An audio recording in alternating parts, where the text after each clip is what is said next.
Hi and welcome back to freesciencelessons.co.uk.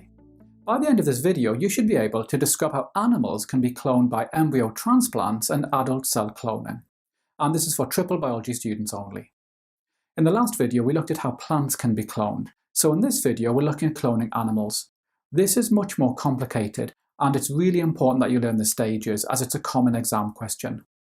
We're going to start by looking at cloning by embryo transplants, and we're going to look at cloning horses, but this could be used for any mammal. We start with sperm and an egg cell from horses with characteristics that we want. Fertilization produces a fertilized egg. We then allow the fertilized egg to develop into an early stage embryo. Now, it's very important that the cells in this embryo must not have started to specialize. In other words, none of these cells must have started to change into any specific cell type. We now use a glass rod to split this embryo into two.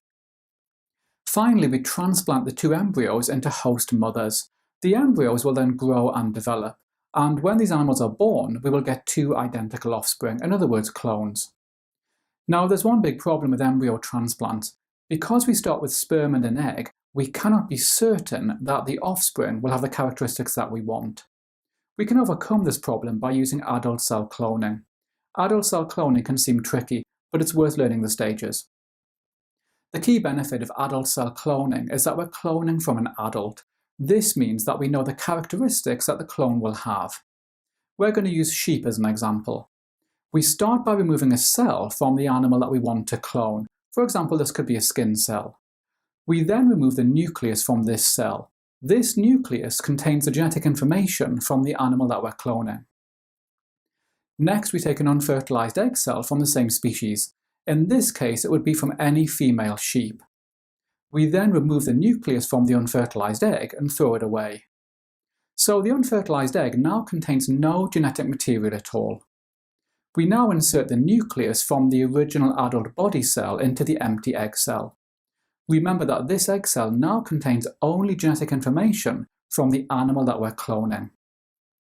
We then give the egg cell an electric shock, and this makes the egg cell divide to form an embryo. These embryo cells contain the same genetic information as the adult skin cell that we started with. Finally, when the embryo has developed into a ball of cells, it's inserted into the womb of an adult female to continue its development.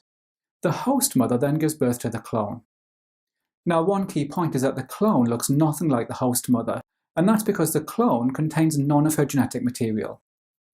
So just to recap, the benefit of adult cell cloning is that because we're cloning from an adult, we know the characteristics that the clone will have.